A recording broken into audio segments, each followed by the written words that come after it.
The girl took off her glove and touched the horse's nose. However, the next second, No!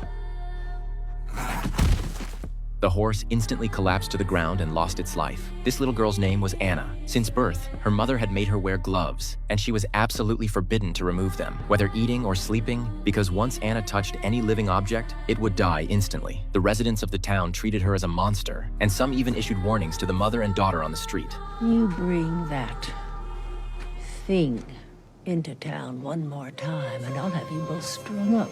The mother had no choice. She could only find the town's drunken doctor. The mother wanted to hire him to escort them 300 kilometers away to a remote town because there was a renowned priest there who was said to possess the ability to heal everything. Regarding her daughter's strange affliction, the mother believed it was a curse of demonic possession, and that priest was her only hope. But Jack scoffed at this. As a doctor, he believed Anna was only infected with an unknown virus. Nevertheless, for the commission, Jack still took on this escort mission filled with unknowns. However, what they didn't know was that they would not only face the dangers of the wilderness, but also the ugliness of human nature. When night fell, the three lit a campfire to spend the night. However, just then, a sharp gunshot shattered the tranquility of the night. Two bandits suddenly appeared. The female bandit pressed a gun to the mother's head, forcing Jack to discard his weapon. At first, Jack thought they only wanted money, but after obtaining their valuables, they turned their greedy eyes toward Anna. No!